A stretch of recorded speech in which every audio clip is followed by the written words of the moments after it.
Zethkar had seen many species in his 40 cycles of service aboard the Galactic Defense Station Nexus Prime. The tall, blue-skinned Valerian officer stood at his post in the communications center, his forearms working efficiently across multiple control panels. His species prided themselves on being logical, calculated, and, above all, civilized in their approach to warfare. They had fought the Devourers for 300 years using precise tactics, mathematical strategies, and overwhelming technological superiority. That was before the humans arrived. The first time Zethkar encountered a human, he thought there had been some mistake. The creature was small by galactic standards, barely reaching his chest in height. Its skin was a pale pink color, with strange hair growing only from the top of its head. It had only 2 arms, 2 legs, and moved with what seemed like clumsy coordination compared to the graceful Valerians. "You must be Zethkar," the human had said, extending one of its small hands. "I'm Captain Sarah Mitchell, Earth Defense Force. Looking forward to working with you." Zethkar had stared at the offered hand for several seconds before remembering human customs and grasping it briefly. The grip was surprisingly firm for such a small appendage. "I was not informed that Earth was sending military advisors," Zethkar replied, his translator converting his thoughts into the human's primitive language. Captain Mitchell smiled, showing rows of small white teeth. "Not advisors. Soldiers. We're here to help you fight the Devourers." The idea had seemed absurd. Humans had only achieved faster-than-light travel 50 years ago. Their weapons technology was centuries behind the galactic standard. Their ships were crude, bulky things that looked like they had been assembled by someone with only a basic understanding of engineering principles. "With respect, Captain Mitchell, perhaps your people would be better suited to support roles. Communications, supply logistics, medical assistance for your own wounded." The human smile had faded slightly. "Commander, we've been fighting wars on our planet for thousands of years. We might not have your technology, but we know how to fight." Zethkar had nodded politely, but privately he wondered what the High Command was thinking.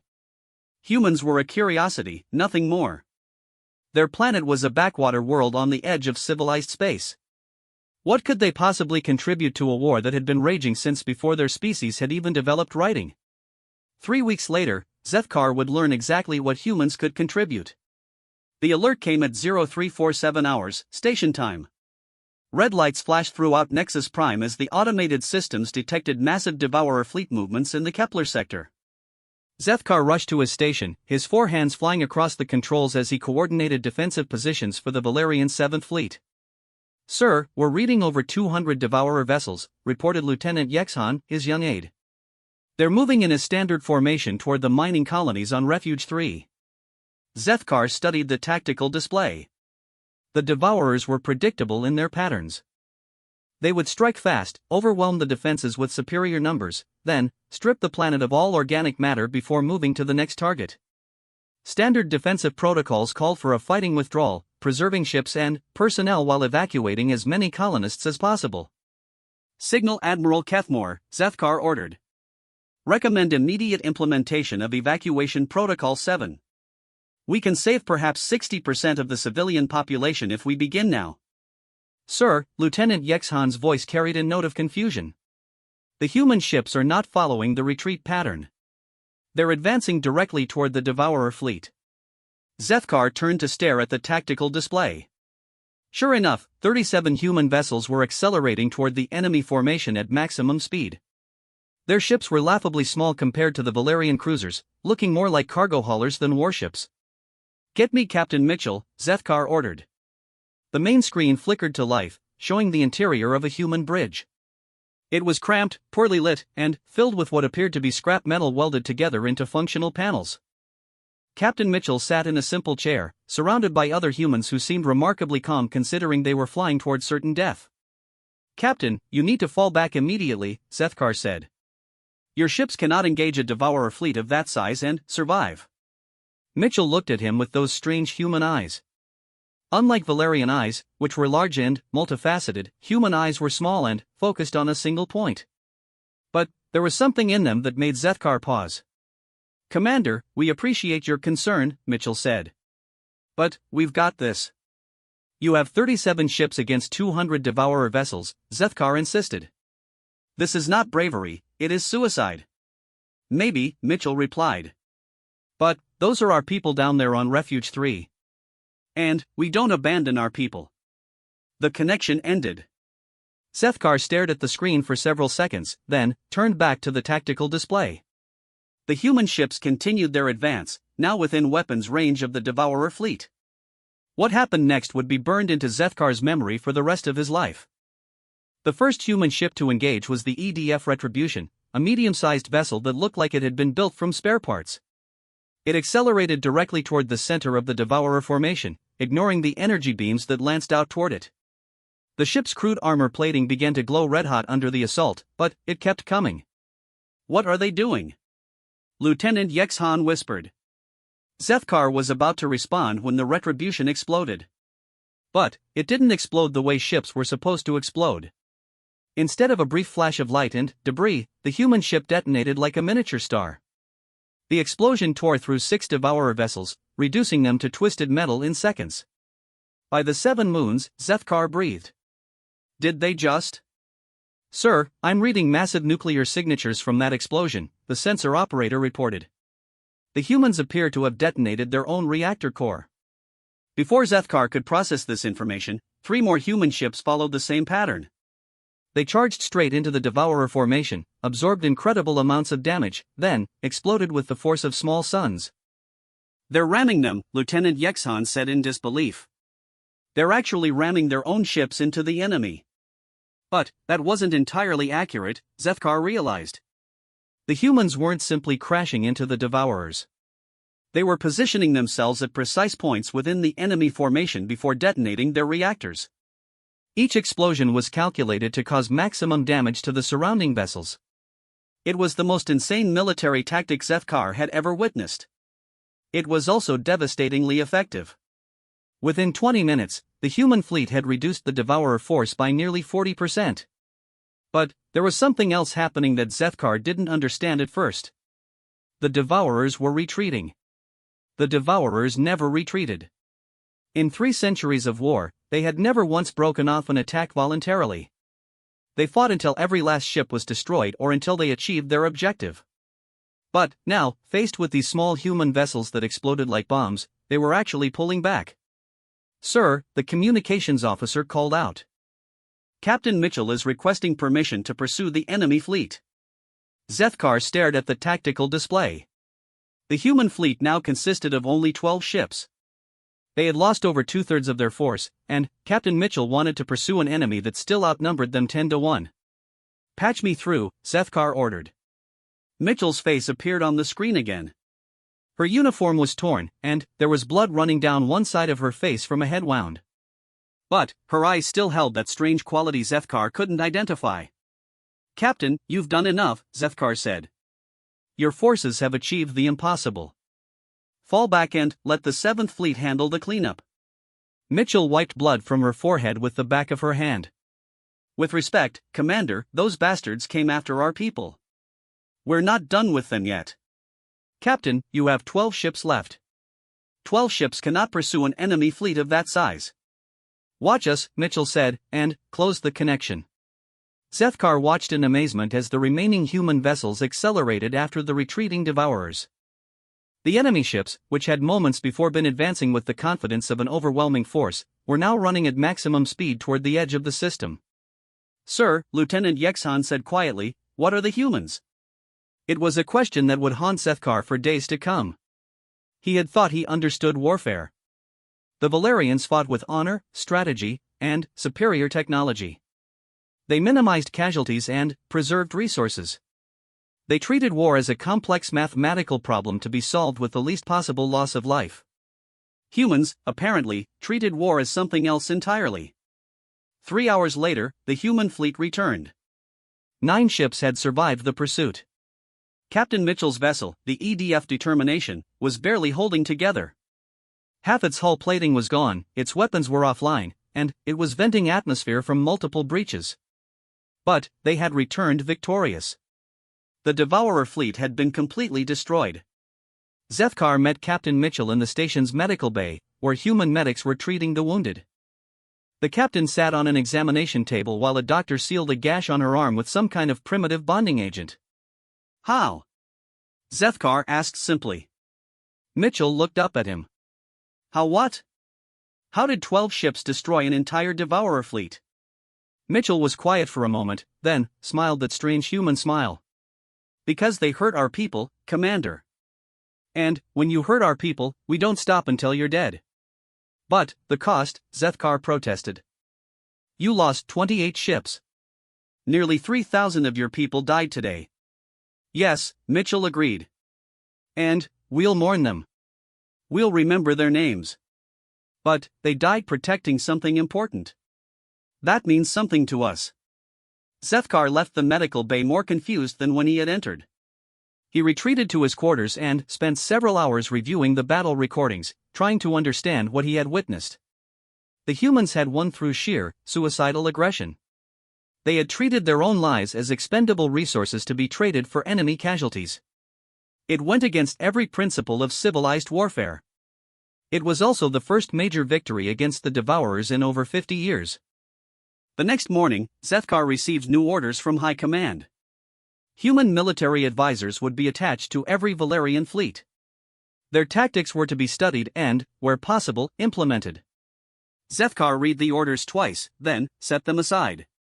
He understood the strategic value of what the humans had accomplished. What he didn't understand was how they had accomplished it. He was about to discover that the battle at Refuge 3 was just the beginning. The second engagement came 6 days later. The Devourers struck at the industrial complex on Metalius Prime, a heavily defended system with over 50 Valerian warships protecting it. Standard doctrine called for a defensive perimeter, coordinated fire patterns, and a gradual fighting retreat if the enemy force proved too large. The humans had other ideas. Captain Mitchell's replacement, Commander James Knox, arrived with 45 human vessels and immediately requested permission to implement what he called Protocol Omega. What is Protocol Omega? Admiral Kethmore asked during the briefing. Knox was even smaller than Captain Mitchell, with graying hair and scars covering his hands and face. He looked like he had been fighting wars for most of his life. We divide our fleet into 3 groups, Knox explained. The first group engages the enemy directly, maximum aggression. The second group flanks them while they're focused on the first. The third group rams anything that's still moving. The Valerian officers exchanged glances. Admiral Kethmore's neck ridges flushed purple, which indicated extreme discomfort. Commander Knox, that plan has a projected casualty rate of approximately 80% for human forces. Yes sir, Knox agreed. Could be higher, depending on how many ships they bring. And, you consider this acceptable? Knox smiled, and Zethkar felt a chill run down his spine. It was the same expression Captain Mitchell had worn, but somehow more intense. Admiral, 3 million people live on Metalius Prime. If we can save them by losing 45 ships, that's a bargain. The battle began at dawn, station time. The Devourers came in force, over 300 vessels arranged in their standard swarm formation. They approached the industrial platform like a dark cloud, their biomechanical ships pulsing with organic energy. The Valerian fleet formed defensive lines around the platform, weapons charging, shields at maximum. They would fight a careful, measured battle, preserving their forces while inflicting maximum damage on the enemy. The human fleet did something different. They charged. 45 human ships accelerated toward the Devourer swarm at maximum velocity, their primitive weapons blazing. They had no formation, no coordinated strategy. Each ship simply picked an enemy target and flew straight at it. The Devourers opened fire. Energy beams lanced out across space, striking the human vessels.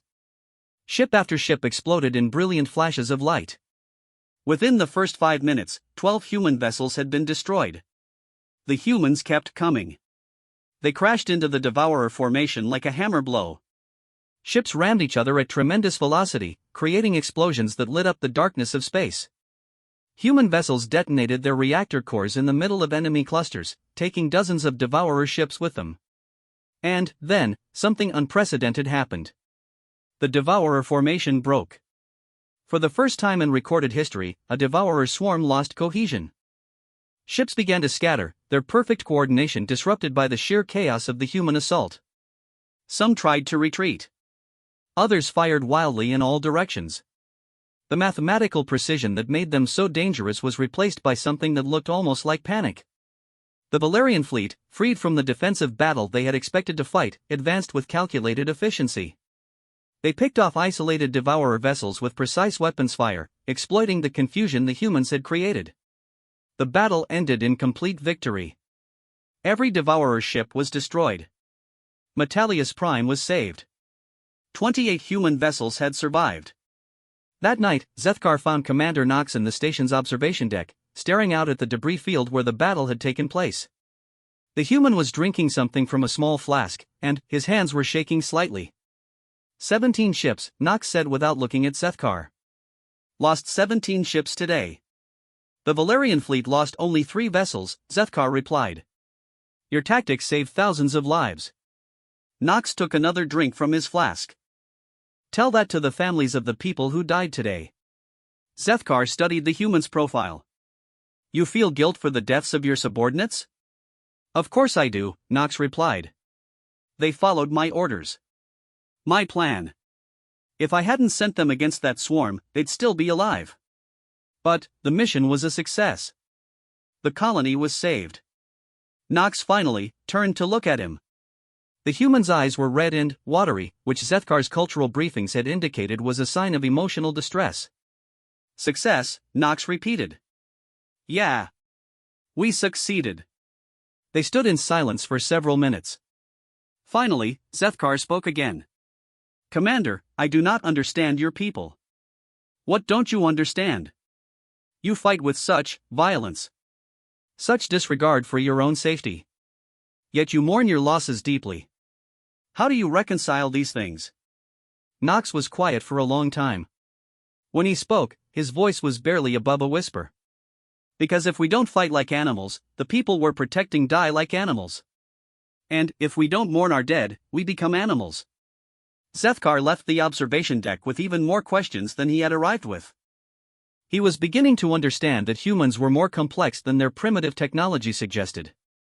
He was also beginning to understand that they were far more dangerous than anyone in the Galactic Defense Force had imagined. 2 weeks after the battle at Metalius Prime, Zethkar received orders that would change everything he thought he knew about warfare. High Command was assigning him to a joint task force, the first mixed human-Valerian unit in galactic history. His mission was to observe human tactics firsthand and report back to the Strategic Council.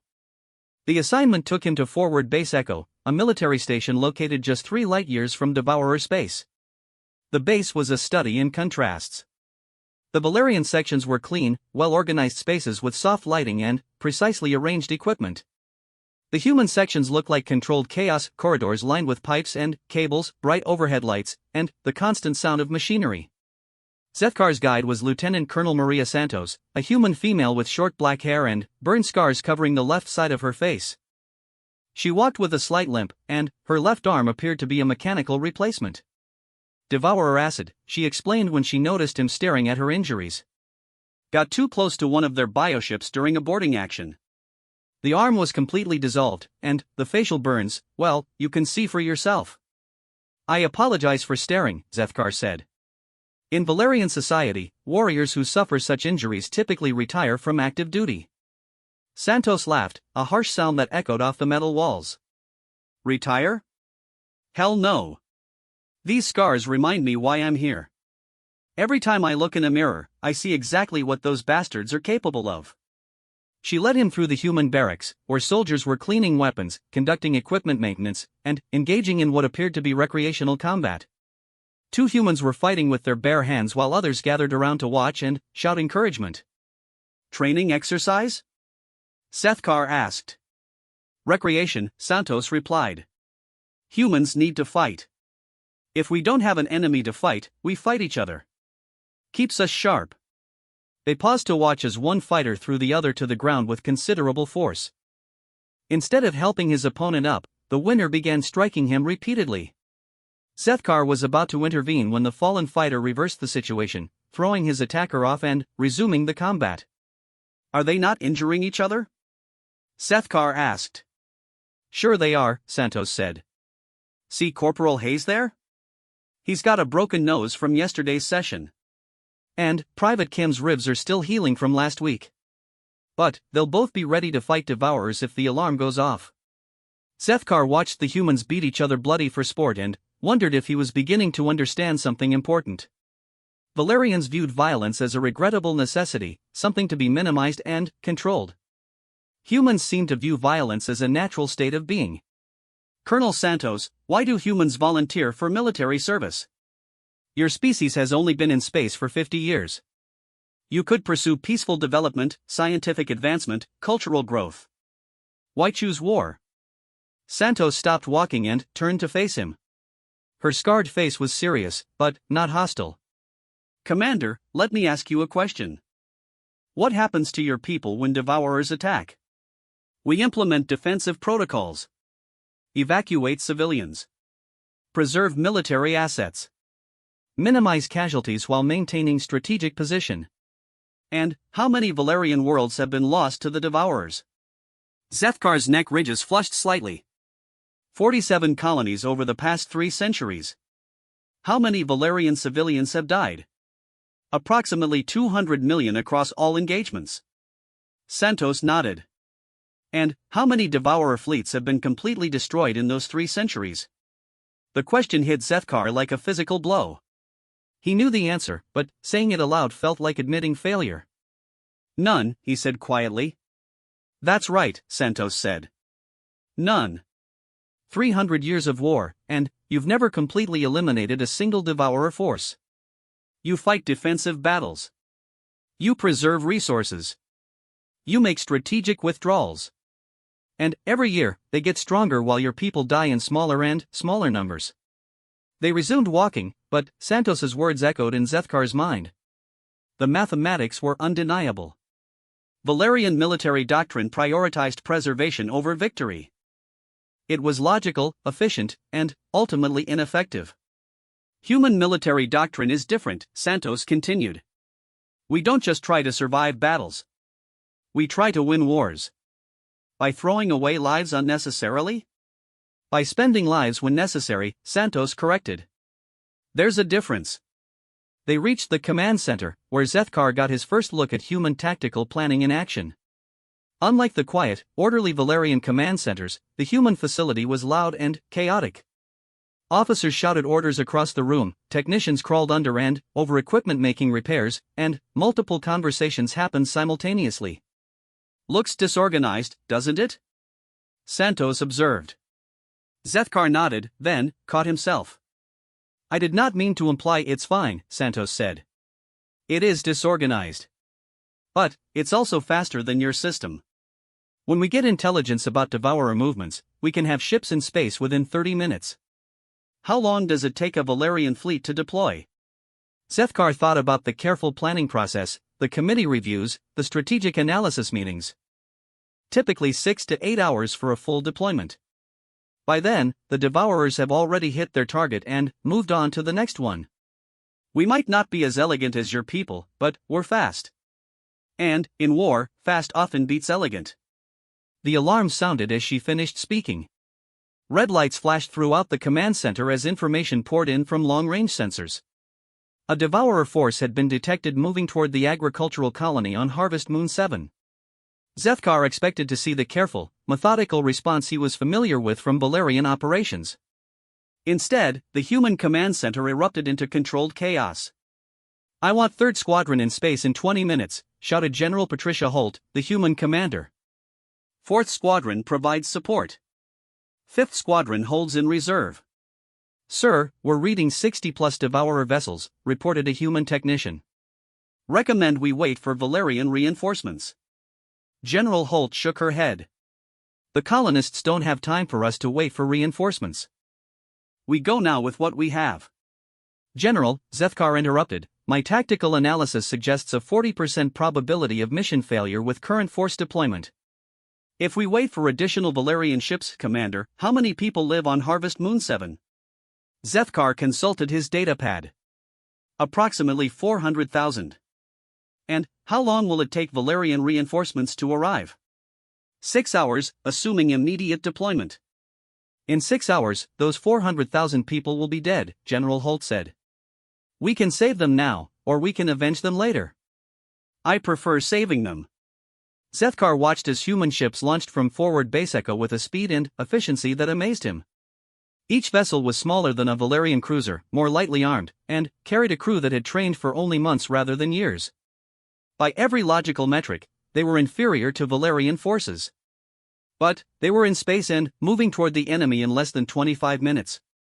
General Holt invited Zethkar to observe the battle from the command ship UES Indomitable. The vessel's bridge was cramped and utilitarian, with exposed cables and jury-rigged equipment everywhere. It looked like it had been built by someone who cared more about function than form. "Welcome aboard," said Captain Rachel Torres, the ship's commander. She was young for such responsibility, probably less than 30 standard years old. In the Valerian fleet, officers didn't receive ship commands until they had at least 50 years of experience. "Captain, may I ask how long you have been in command of this vessel?" Zethkar asked. 8 months, Torres replied. "Got promoted after my previous captain died in the Battle of Kepler Station." 8 months, Zethkar repeated. "And, before that?" "Weapons officer for 2 years, navigator for 3 years before that. Joined the fleet straight out of university." Zethkar stared at her. "You have been in military service for only 6 years, and you command a warship?" Torres smiled. "Humans don't have time for long career development, Commander. We need experienced officers fast, so we throw people into deep water and see who learns to swim." The tactical display lit up as the human fleet approached Harvest Moon 7. The Devourer force was already in orbit around the planet, their bioships latched onto the orbital platforms like parasites feeding on a host. Evacuation ships were fleeing the planet, but they were being hunted down and destroyed by Devourer interceptors. "Standard engagement pattern," General Holt ordered over the comm. 3rd Squadron takes point. 4th Squadron flanks left. When I give the signal, everyone rams whatever they can reach. Zethkar listened to the battle plan in disbelief. It wasn't a plan at all. It was barely organized violence. "General, there are 62 Devourer vessels in that system. We have 37 ships." "The mathematical probability of success, Commander," General Holt interrupted. "Mathematics didn't save Kepler Station. Mathematics didn't save Refuge 3. What saved those places was people willing to die for something bigger than themselves." The battle began with the humans doing exactly what Zethkar had learned to expect from them. They charged directly into the Devourer formation with no regard for tactical positioning or force preservation. The enemy opened fire immediately, and the space around Harvest Moon 7 lit up with energy weapons and explosive detonations. But, this time, Zethkar was close enough to see details he had missed in previous engagements. The humans weren't simply charging mindlessly into enemy fire. They were coordinating their attacks in ways that weren't immediately obvious. "Alpha Group, target the bioship with the neural crown," Captain Torres ordered. "Beta Group, suppress the escort swarm.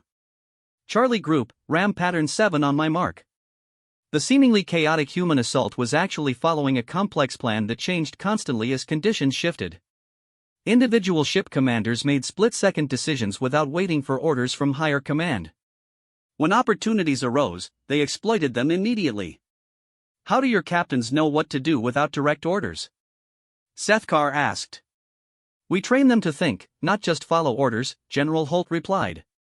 "Every human officer knows the overall mission objectives. They're free to pursue those objectives using whatever methods work best for their immediate situation." A Devourer bioship, easily 3 times the size of any human vessel, turned toward the Indomitable. Its weapon pods were glowing with destructive energy, preparing to fire. "Evasive maneuvers," Captain Torres ordered. But, instead of backing away from the enemy ship, she accelerated directly toward it. "Captain, what are you doing?" Zethkar asked. "That's a command ship," Torres explained, her hands flying over the controls. "Take out their command ship, and the whole swarm loses coordination." The Devourer vessel fired. Energy beams lanced across space, striking the Indomitable's forward shields. Alarms blared as the shields overloaded and collapsed. "Forward armor is gone," reported the human weapons officer. "We're taking direct hits to the hull." "Keep us on target," Torres ordered. "Engineering, how long until reactor overload?" 90 seconds until critical," came the response from the engine room. Zethkar realized what was about to happen. "Captain, you cannot be serious. This ship carries over 200 personnel. And, that planet carries 400,000 civilians, Torres replied. Mathematics, Commander. The Indomitable slammed into the Devourer command ship at tremendous velocity. The impact tore through both vessels, creating a massive explosion that vaporized everything within a 3-kilometer radius. Zethkar found himself floating in an escape pod, watching the debris field that had moments before been 2 warships. His pod's radio crackled with human voices coordinating rescue operations and continuing the battle. Pod 7 to any human vessel, we have a Valerian observer who needs pickup. Roger, Pod 7. UES Defiance en route to your position. When Zethkar was brought aboard the rescue ship, he learned that the battle was over. The destruction of the command ship had indeed disrupted the Devourer swarm, allowing the remaining human forces to destroy them one by one. The agricultural colony had been saved. The cost had been devastating. 22 human ships had been lost, including the Indomitable. Over 3,000 human military personnel had died in less than 2 hours. But 400,000 civilians were alive. Zethkar spent the trip back to Forward Base Echo in the ship's medical bay, being treated for minor injuries from the escape pod ejection. Around him, human medics worked on their wounded comrades with the same intensity they had shown in battle. "You okay there, Commander?" asked one of the medics, a young human male with blood-stained clothes and exhausted eyes. "I am uninjured," Zethkar replied. "Are you not going to rest? You have been working for 6 hours straight." The medic laughed tiredly. "Rest?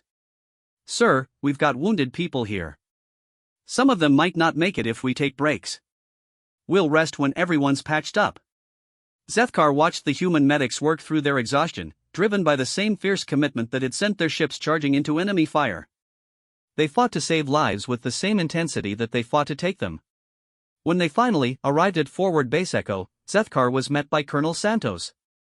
Her expression was grim as she led him through corridors filled with wounded personnel and grief-stricken families. "Rough battle," Santos observed. "Colonel, I must ask you something," Zethkar said. "How do you sustain casualties like this? 22 ships, 3,000 personnel. In Valerian military doctrine, losses of this magnitude would be considered catastrophic." Santos stopped walking and turned to face him. "Commander, let me show you something." She led him to a large chamber he hadn't seen before. The walls were covered with metal plaques, thousands of them, each engraved with human names and dates. "These are our dead," Santos explained. "Every human who has died fighting the Devourers since we joined this war. 3 years, 14 major engagements, 47,000 names." Zethkar stared at the memorial wall in shock. 47,000 casualties? In 3 years? That's right. We've lost more people in 3 years than your entire species has lost in 3 centuries. But why? Why continue fighting with such losses? Why not adopt more conservative tactics? Santos was quiet for a long moment. When she spoke, her voice carried a weight that Zethkar hadn't heard before. "Because, Commander, we've learned something about the Devourers that your people haven't figured out yet. They're not just trying to conquer territory or harvest resources. They're trying to exterminate everything that thinks and feels and dreams." She gestured to the wall of names. "Every person whose name is on this wall died to prevent that extermination. They died so that human children could grow up free. So that Valerian children could grow up free. So that every thinking species in this galaxy could continue to exist." Zethkar studied the memorial wall, reading name after name after name. Each plaque represented not just a death, but a choice, a conscious decision to sacrifice personal survival for something larger. "We sustain these casualties," Santos continued, "because the alternative is the death of everything we care about. And humans, Commander, are very good at caring about things." That night, alone in his quarters, Zethkar wrote his report to High Command.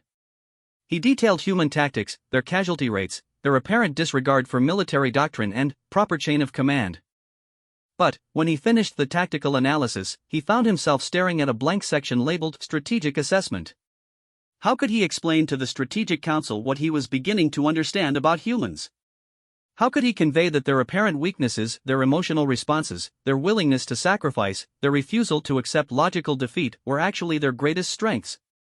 Finally, he wrote a single sentence: "Human military effectiveness cannot be measured by conventional metrics. It was inadequate, but it was the closest he could come to expressing what he had witnessed. Humans didn't fight wars the way civilized species were supposed to fight wars. They fought them the way their primitive ancestors had fought for survival in whatever harsh environment had forged their species.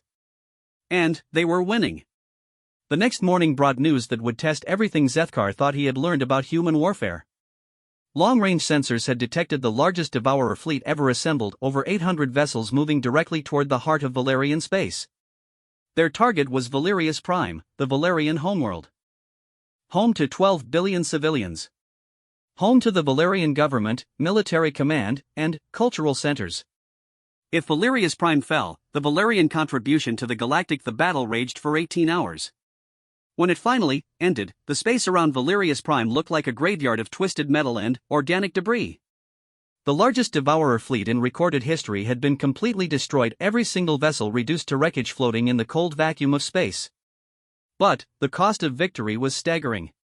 Zethkar stood in the Retribution 2's medical bay, watching human medics work frantically to save the wounded from dozens of destroyed ships. The rescue operations had been going on for 6 hours, and the humans showed no signs of stopping despite their obvious exhaustion. "How many?" he asked Captain Chen, who was coordinating the rescue efforts while nursing a broken arm and burns across half his face.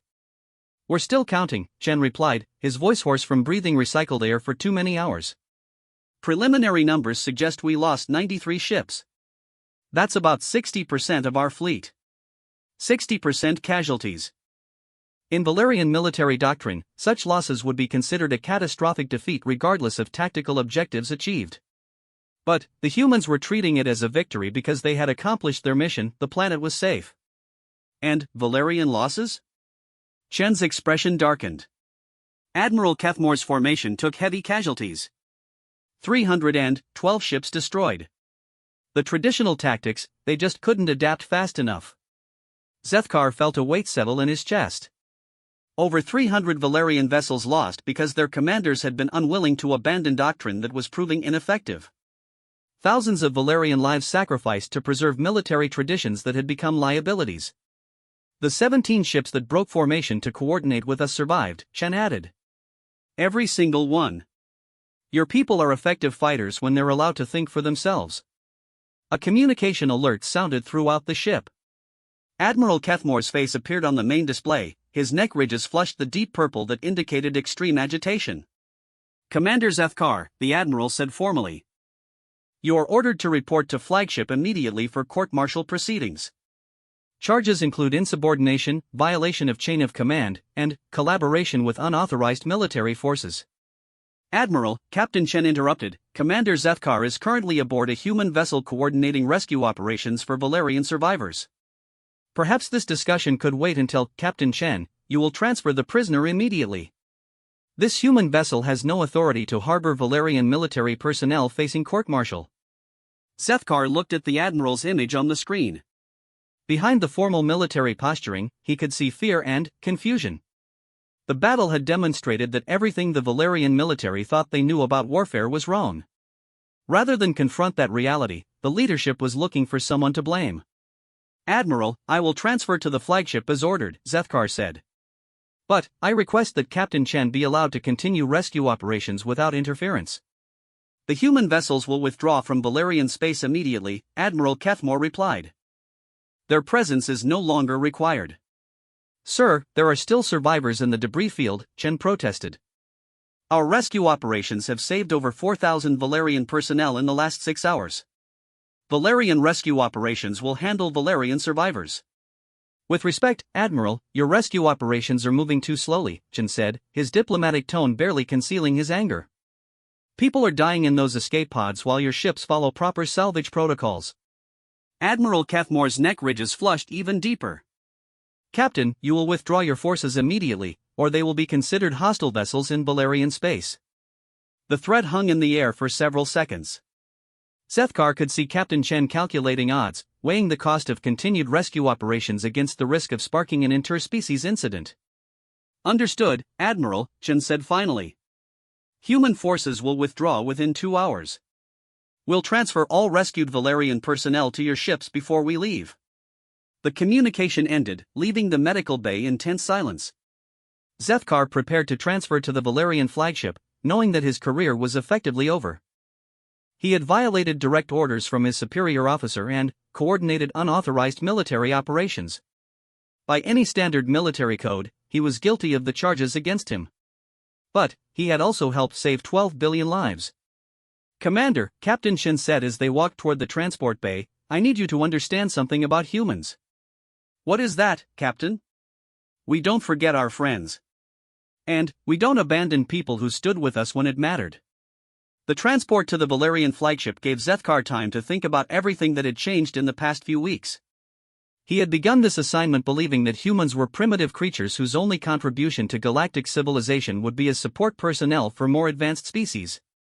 Now he understood that humans brought something to the galaxy that no other species possessed: the willingness to sacrifice everything for principles they believed in. They fought not just for survival, but for the idea that thinking beings should be free to live and grow and dream. The Valerian flagship VNS Honor of Valerius was a marvel of engineering, sleek and beautiful in the way that only Valerian ships could be. Its corridors were wide and gracefully curved, designed to inspire calm contemplation rather than the purposeful urgency of human vessels. Zethkar was escorted to a holding cell to await trial. The cell was comfortable, furnished with everything he needed for extended confinement. It was also completely secure, there was no possibility of escape. He spent 3 days in isolation before Admiral Kethmore arrived for the preliminary hearing. The Admiral looked older than Zethkar remembered, his usually perfect posture slightly stooped as if carrying an invisible weight. "Commander Zethkar," the Admiral began formally, "you stand accused of violating direct orders from a superior officer, coordinating unauthorized military operations, and compromising the security of Valerian forces through collaboration with external military units." "I acknowledge the charges, Admiral. Do you have anything to say in your defense?" Zethkar thought carefully before responding. "Sir, I followed the tactical approach that offered the greatest probability of mission success. 12 billion Valerian civilians are alive because human forces were allowed to implement their operational doctrine. Human operational doctrine resulted in unacceptable casualties," Admiral Kethmore replied. "Nearly 4,000 human military personnel died in that engagement." "And how many Valerian military personnel died following traditional tactical doctrine?" The Admiral's neck ridges flushed. "That is irrelevant to your court-martial." "With respect, sir, it is entirely relevant. Traditional tactics cost us over 20,000 Valerian lives. Human tactics saved 12 billion civilian lives and achieved complete tactical victory." Admiral Kethmore was quiet for several minutes, staring at the formal charges displayed on his datapad. When he spoke again, his voice carried none of its usual authority. "Commander, do you understand what you have done? I helped win a battle against overwhelming odds. You have undermined the fundamental principles that govern military operations throughout the Galactic Alliance. You have demonstrated that our most basic tactical doctrines are inadequate against devourer forces. You have proven that a species we considered primitive and barbaric can achieve victories that our most advanced civilizations cannot." Zethkar finally understood what was really happening. This wasn't about military law or proper chain of command. This was about the terror that comes from realizing that everything you believed about yourself and your place in the universe might be wrong. "Admiral, the humans are not primitive," Zethkar said quietly. "They are different. They approach problems from directions we never consider. They are willing to accept costs we find unacceptable to achieve objectives we consider impossible. They are barbarians who throw away lives for marginal tactical advantages. They are soldiers who understand that some things are worth dying for." Admiral Kethmore stood and paced the small conference room. "Commander, the Galactic Alliance has maintained peace and stability for over 800 years through careful diplomatic balance and measured military responses. Human tactics threaten that stability. Human tactics save lives, Admiral. Human tactics create fear. Other species look at human military operations and wonder what humans might do if they ever decided that diplomatic solutions were inadequate. They wonder whether humans might someday view other species as enemies to be eliminated rather than allies to be protected." For the first time, Zethkar understood the deeper implications of what he had witnessed. Humans didn't just fight differently, they fought with an intensity that suggested they were capable of terrible things if their core values were threatened. "Are you afraid of the humans, Admiral?" The question hung in the air between them. Admiral Cathmore stopped pacing and turned to face Zethkar directly. "Yes," he said simply. "I am terrified of them." "Because they are effective against the Devourers?" "Because they are effective against anyone they choose to fight," Admiral Cathmore replied. "Commander, what happens if humans decide that the Galactic Alliance is not adequately protecting their interests? What happens if they conclude that other species are obstacles to human objectives?" Zethkar had been so focused on human military effectiveness that he had never considered the broader implications. Humans had demonstrated that they could destroy any enemy they faced through sheer determination and willingness to sacrifice. What would happen if they ever viewed other galactic species as enemies rather than allies? "Admiral, I have fought alongside humans. I have observed their military culture and spoken with their commanders. They do not fight for conquest or dominance. They fight to protect things they value. And what happens when those things they value come into conflict with things other species value?" The question had no easy answer. Zethkar had seen humans sacrifice everything to protect strangers, people they had never met from species they barely understood. But he had also seen the terrible intensity with which they pursued enemies who threatened those under their protection. "I believe," Zethkar said carefully, "that humans will be valuable allies as long as we remember that they are allies, not subordinates." Admiral Cathmore smiled sadly. "Commander, that may be the most important tactical assessment anyone has made about human forces." The formal court-martial was held 2 days later in the flagship's main assembly hall. Zethkar stood before a panel of 7 senior Valerian officers, representing different branches of military service. The charges were read formally, evidence was presented, and witnesses testified about the events during the battle for Valerius Prime. But the real trial was happening in the minds of the officers judging him. They were struggling with the same questions that had tormented Admiral Cathmore: how to reconcile their understanding of proper military conduct with the undeniable effectiveness of human tactics. Captain Velshan, commander of the VNS Wisdom of Ages, spoke for the tribunal. "Commander Zethkar, this tribunal finds you guilty of violation of direct orders and coordination of unauthorized military operations. However, the tribunal also recognizes that your actions directly contributed to the salvation of Valerius Prime and the complete destruction of the largest Devourer fleet in recorded history." Zethkar waited for the sentence, knowing that his military career was over regardless of the specific punishment imposed. "Therefore," Captain Velshan continued, "this tribunal sentences you to reduction in rank and reassignment to the newly created Office of Interspecies Military Coordination. Your primary responsibility will be to serve as liaison between Valerian forces and human military units." The sentence was both punishment and recognition. Zethkar would lose his position in the regular military hierarchy, but he would be given responsibility for managing the relationship between 2 very different military cultures. As the tribunal disbanded, Admiral Cathmore approached Zethkar privately. "Commander, excuse me, Lieutenant Commander Zethkar, your new position will be challenging. You will be working with humans on a daily basis, helping to integrate their tactics with our operational procedures." "I understand, Admiral." "Do you?" "Because I suspect that the humans will change us far more than we will change them. And I'm not certain that's entirely a good thing." Zethkar was about to respond when alarms began sounding throughout the flagship. Emergency lighting activated, and the ship's intercom crackled with urgent announcements. "All hands to battle stations. Incoming transmission from long-range surveillance. Large unidentified fleet approaching from the galactic rim." Admiral Cathmore and Zethkar rushed to the flagship's command center, where the tactical displays showed a sight that made both officers' blood run cold. Approaching from the edge of explored space was a fleet unlike anything in the known galaxy. The ships were massive, each vessel easily 3 times the size of the largest Devourer command ship. There were 47 of them arranged in perfect geometric formation, moving with mechanical precision toward the heart of galactic civilization. "Admiral," the sensor operator reported, "the fleet composition is completely unknown. Ship design doesn't match any species in our databases. They're ignoring all communication attempts." Admiral Cathmore studied the tactical display with growing dread. "Estimated time to reach major population centers? 18 days at current speed, sir." "And our assessment of their military capabilities?" "Unknown, sir. But, based on ship size alone, each vessel could carry enough firepower to sterilize an entire planet." Zethkar stared at the approaching fleet and felt the universe shift around him once again.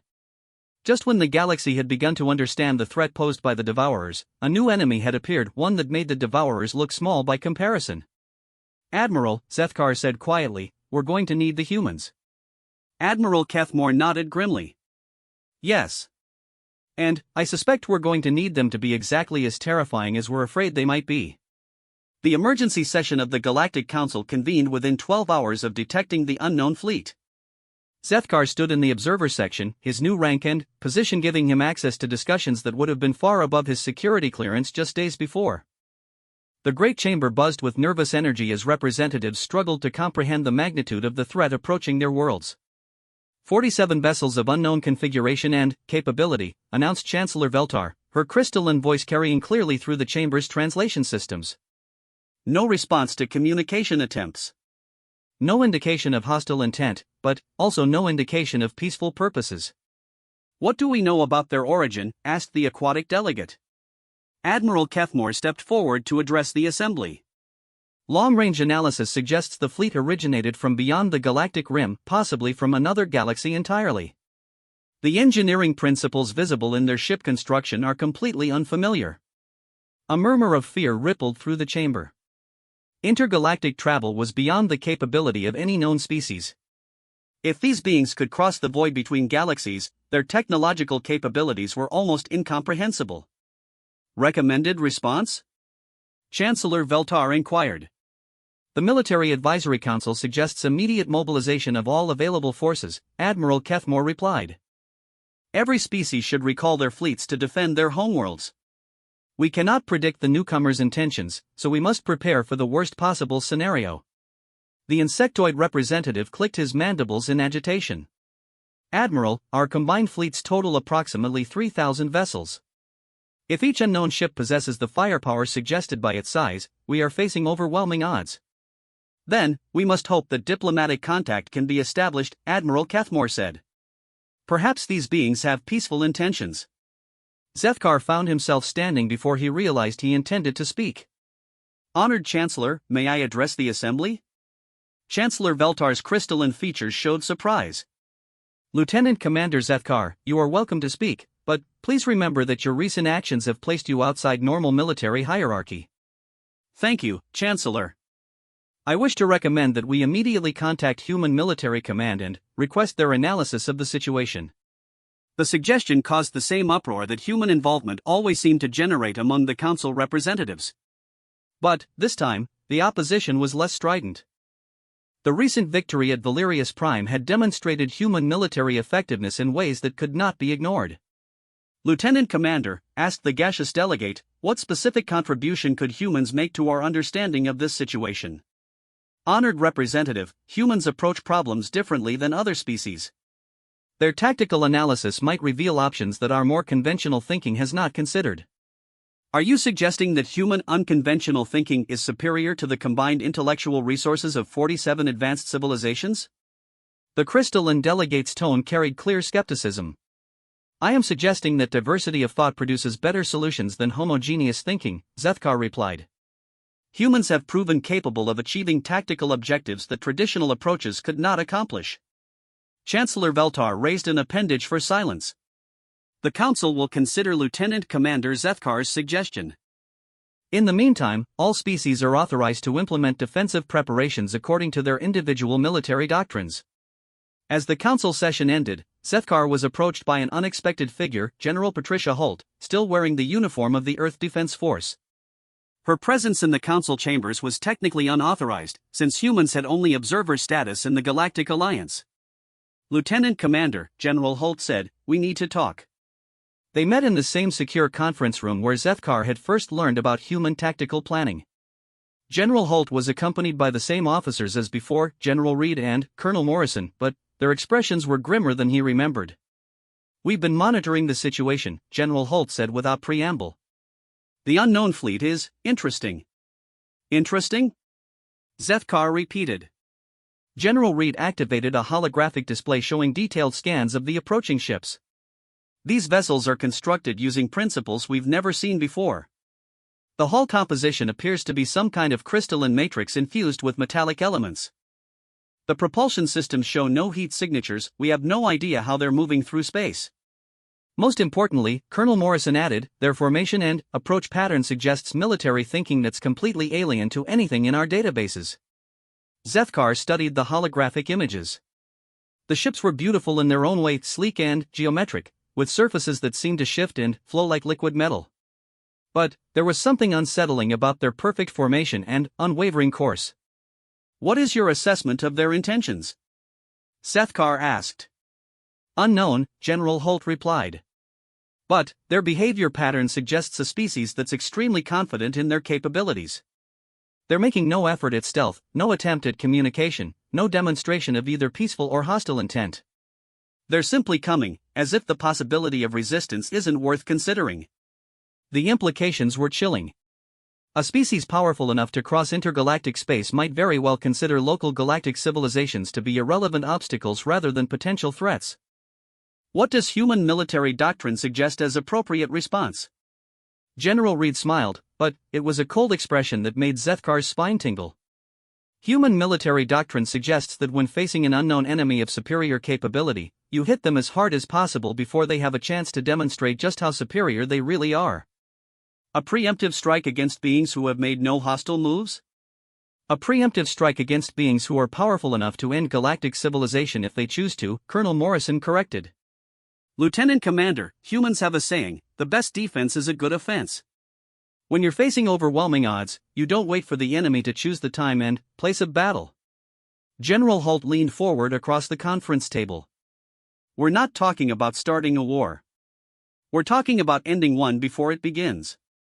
The strategy was quintessentially human, aggressive, risky, and based on assumptions that other species would find unacceptable.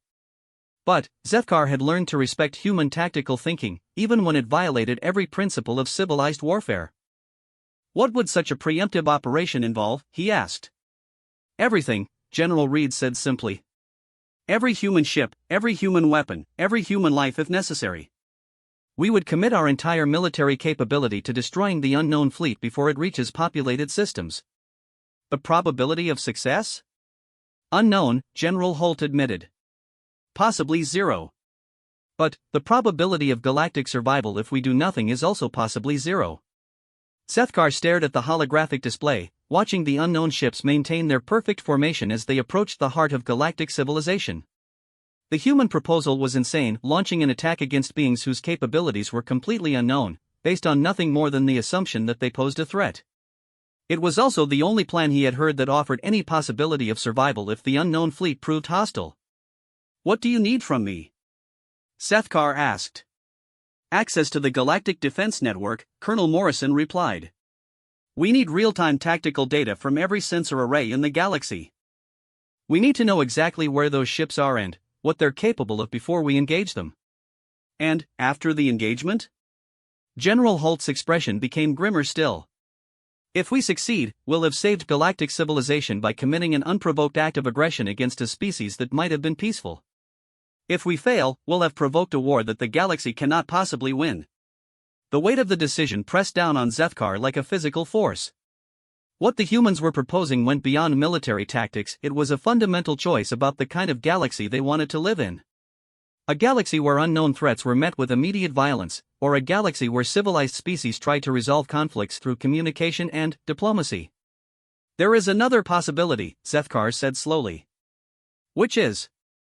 The unknown fleet might be exactly what they appear to be, explorers from another galaxy, making contact with local civilizations."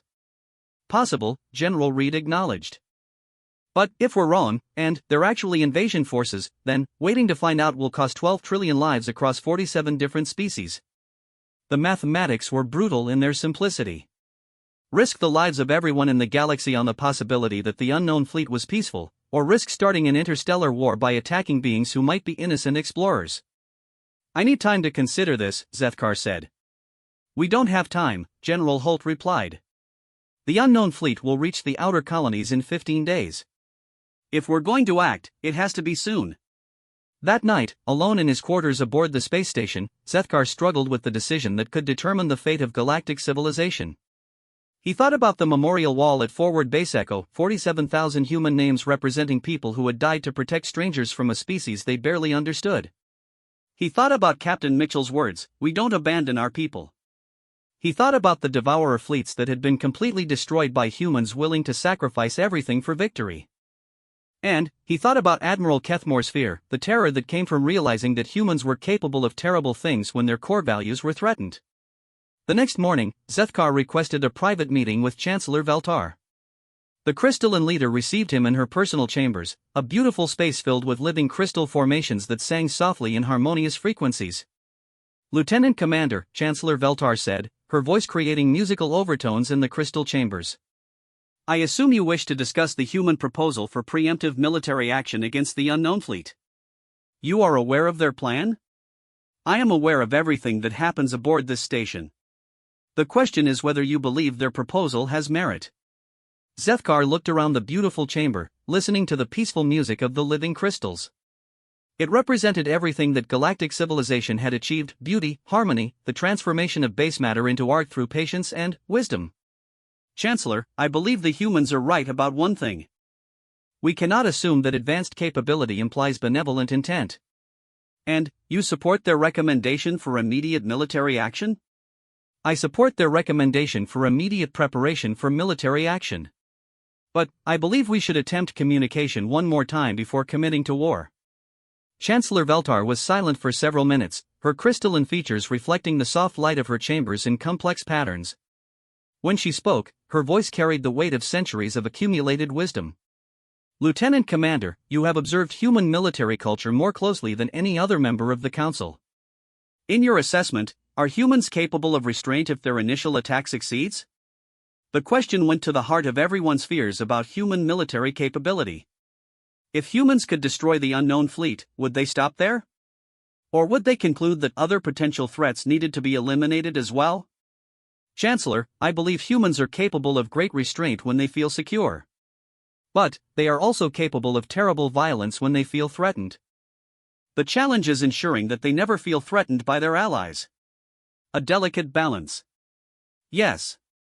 But the alternative may be extinction for all galactic species." 3 days later, the Galactic Council authorized the most ambitious communication attempt in recorded history. Every radio telescope, every subspace transmitter, every quantum entanglement communicator in the galaxy was focused on the approaching unknown fleet. Messages were broadcast in every known language, using every mathematical and scientific principle that might be universally recognizable. The response came 18 hours later. It was not what anyone expected. The unknown ship suddenly changed course, abandoning their approach to the galactic core and, instead, heading directly for Earth, the human homeworld. "They're targeting the humans specifically," Admiral Kethmore announced to the Emergency Council session. "Somehow, they've identified human civilization as either a threat or a priority target." "How is that possible?" demanded the insectoid representative. "Humans are one of the youngest species in the galaxy. What could have drawn the attention of intergalactic explorers?" Zethkar felt a chill run through him as he realized the implications. "It's not what humans are," he said quietly. "It's what they represent." "Explain," Chancellor Veltar commanded. "Every other species in this council has developed along similar evolutionary paths.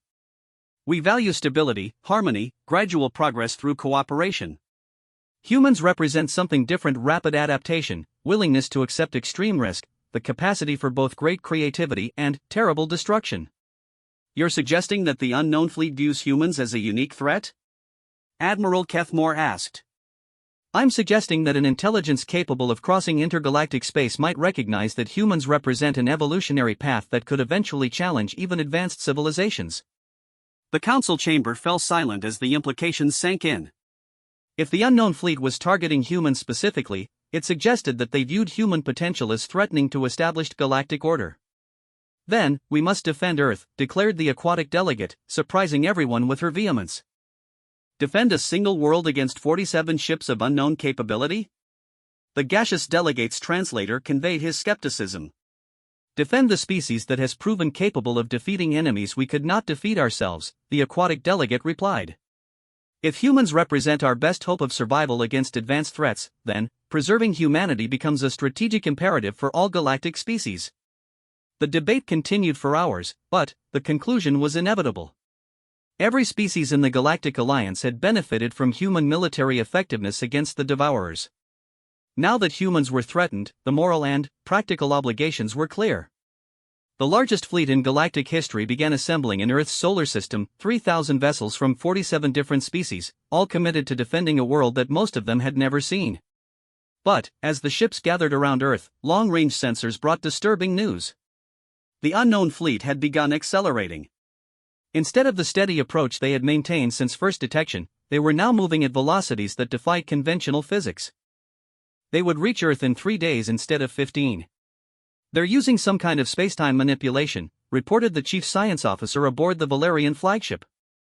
"The ships themselves aren't moving faster, they're compressing the space in front of them and expanding it behind them." Admiral Cathmore studied the tactical display with growing despair. "At that velocity, they'll arrive before our fleet is fully deployed. We'll be fighting a defensive battle with incomplete forces." "Admiral," came a voice from the communication station. "Incoming message from General Holt aboard the human command ship." "Put her through." General Holt's face appeared on the main screen. Behind her, Zethkar could see the bustling activity of a human command center preparing for the largest battle in their species' history. "Admiral Cathmore," General Holt said formally. "We need to discuss tactical coordination for the upcoming engagement." "General, human forces will be integrated into the overall defensive strategy as auxiliary units," Admiral Cathmore replied. "Tactical command will remain with the Galactic Defense Force." General Holt smiled, and Zethkar recognized the expression that had become so familiar to him. It was the smile humans wore when they were about to do something that other species would consider impossible. "Admiral," General Holt said quietly, "we appreciate your commitment to defending our world. But, we need you to understand something about humans." "Which is?" "When someone threatens our home, we don't fight defensive battles. We fight total war." The communication ended, leaving Admiral Cathmore staring at a blank screen. Around the bridge, Valerian officers exchanged nervous glances as they contemplated what total war might mean to a species that had already demonstrated willingness to sacrifice everything for victory. "Sir," the tactical officer reported, "the human fleet is leaving Earth orbit." Admiral Cathmore turned to the tactical display in confusion. Instead of taking defensive positions around their homeworld, the human ships were accelerating away from Earth at maximum velocity. They were heading directly toward the unknown fleet. "Get me General Holt," Admiral Cathmore ordered. "Sir, the human command ship is not responding to communication attempts." "Then, get me anyone on the human fleet." After several minutes, a young human face appeared on the screen, a captain who looked barely old enough to be out of school, let alone commanding a warship. "Captain, this is Admiral Cathmore. What are your fleet's intentions?" "Sir, we're implementing Protocol Alpha 7, the young captain replied. "All human vessels are authorized to engage enemy forces using maximum force projection." "Captain, you're approaching an enemy of unknown capability with insufficient forces. This is tactical suicide." The young captain smiled, that same terrifying human smile that Zethkar had learned to fear. "Admiral, humans don't defend our homes by hiding behind them. We defend our homes by making sure nothing hostile ever gets close enough to threaten them."